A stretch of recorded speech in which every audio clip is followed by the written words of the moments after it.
नमस्कार दोस्तों। ज़िंदगी खूबसूरत है, इस बात में कोई शक नहीं। लेकिन जब तक हम जान पाते हैं कि ज़िंदगी कितनी खूबसूरत है, तब तक बहुत ही वक्त गुजर चुका होता है।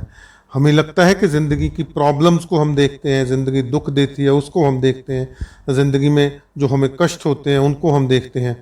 और जब तक हमारी समझ में ये बात आए कि उन दुखों को कैसे हम दूर कर सकते हैं, ज़िंदगी जीने का ढंग क्या है, तब तक तो बहुत देर हो चुकी होती है और हम सिर्फ दूसरों को बताने में ही फिर जोर देते हैं। तो इसी बात को लेके हमने ये श्रृंखला शुरू की है प्रोग्राम्स की, ज़िंदगी खूबसूरत है। तो इसी श्रृंखला में हम जो एपिसोड्स ले रहे हैं, जो सब्जेक्ट ले रहे हैं, वो है क्रोध पे। पंडित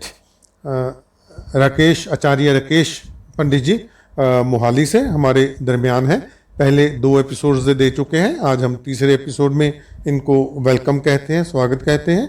और उसी विषय को कि क्या क्रोध के मास्टर कौन है, who is the master of anger, क्या आप हैं या वो किसी और के हाथ में है, और इसकी कीमिया को लेके आगे हम विचार करेंगे। तो मैं प्रार्थना करता हूँ आचार्य राकेश पंडित जी से कि इस विषय को आगे बढ़ाएं और मेरे सुनने वालों को इसमें और भी बातें, उनके जो बहुमूल्य विचार हैं वो हमारे साथ साझा करें। आचार्य राकेश पंडित जी।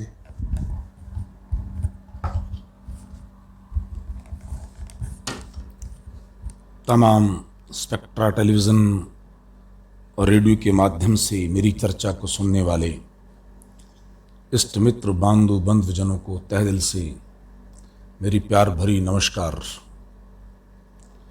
भाई पीके अरोड़ा साहब जी का बहुत बहुत धन्यवाद।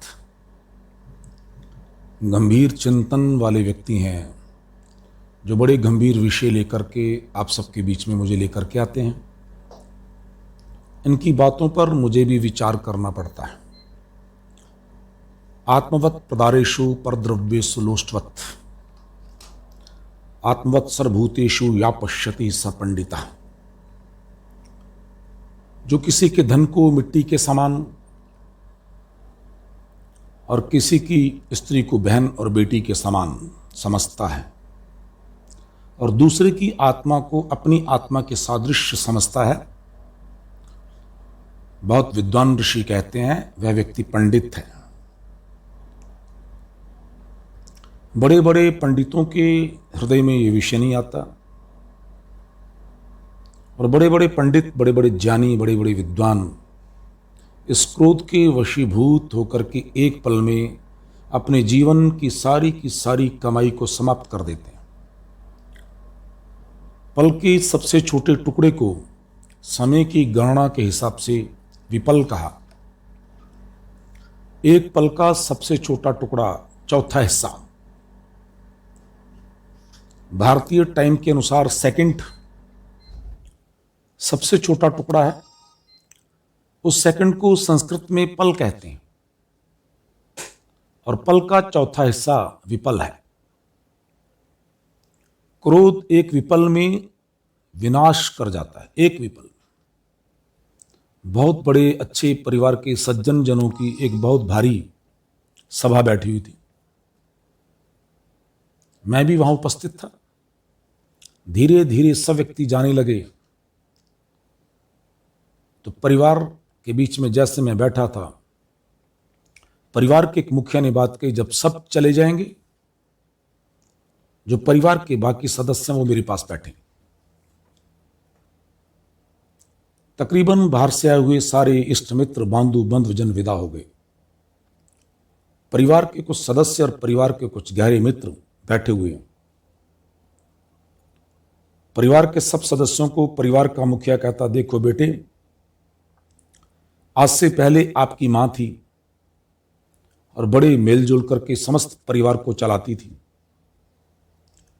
मगर अब मां के बाद ये जिम्मेवारी बड़े भाई पर आ गई और सब भाई बहनों से कहा कि आपने इनकी देखरेख में चलना है। बड़े भाई का आदेश आपके लिए मां का और पिता का आदेश होगा,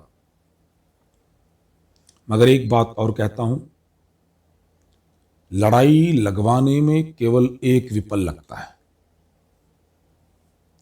एक विपल में कोई लड़ाई की ऐसी चर्चा कर जाएगा कि पूरा का पूरा परिवार बंट करके अलग अलग हो जाएगा।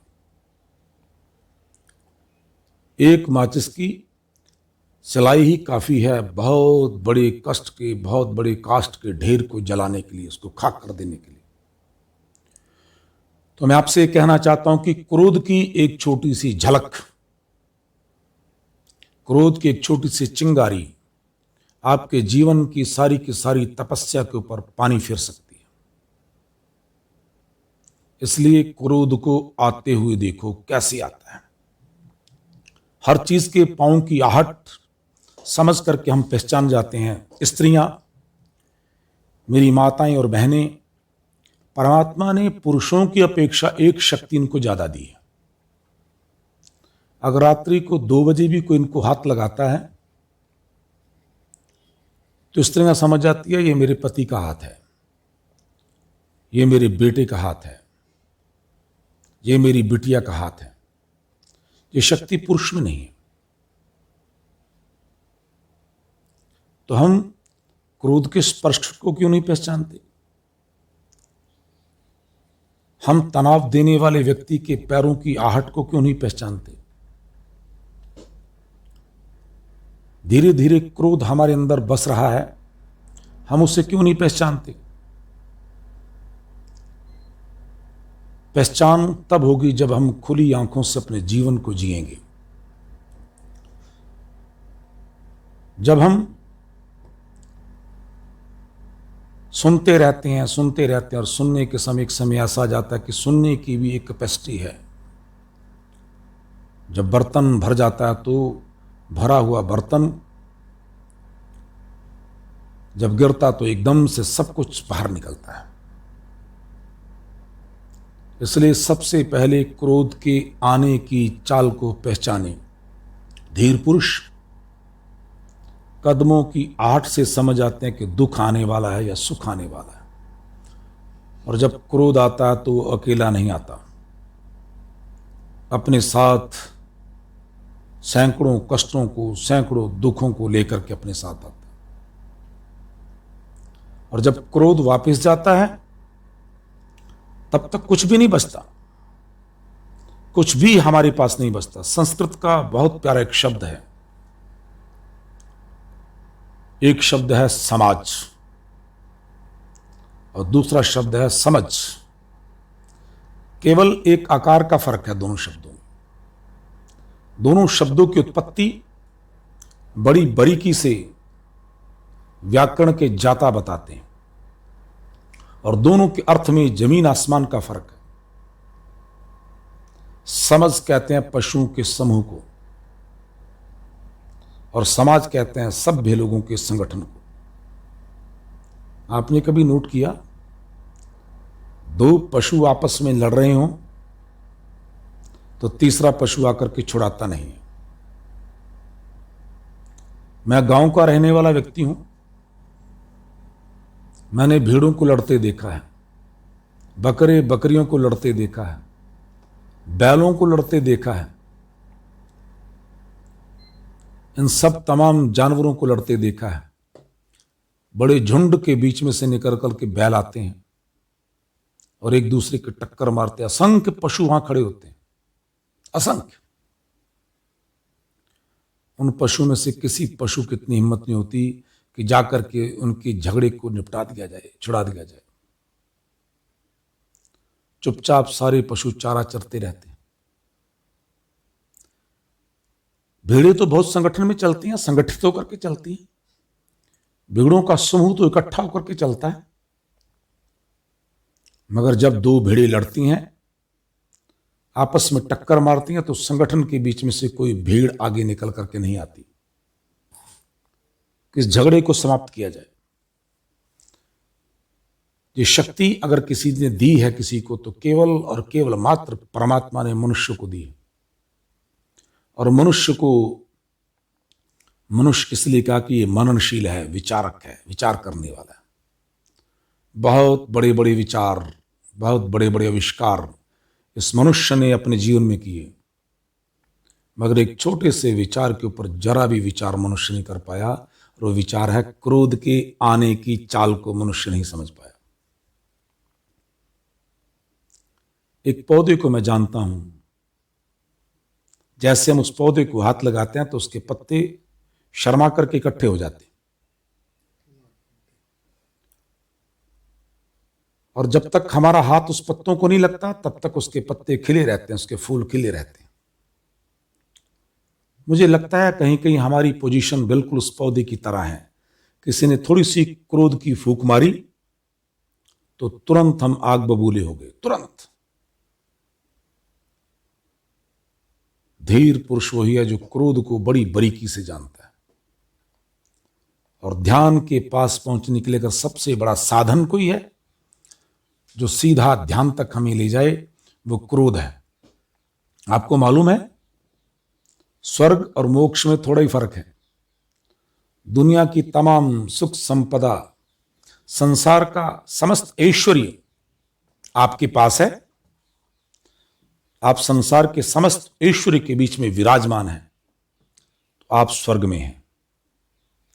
और आप सारे के सारे स्वर्ग को ठोकर मार करके एक कदम आगे बढ़ जाते हैं तो आप मोक्ष में हैं। मोक्ष में है कुछ नहीं, यहां कुछ नहीं, उसी का नाम मोक्ष है।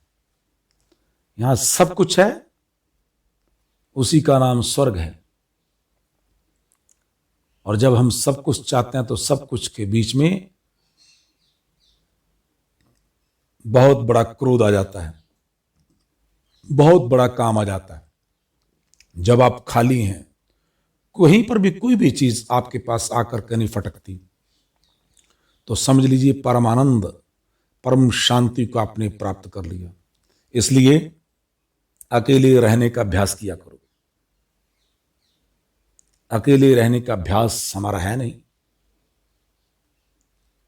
अकेले कभी भी नहीं रहे। हमने अपने पास चारों ओर से झुंड इकट्ठा कर रखा है।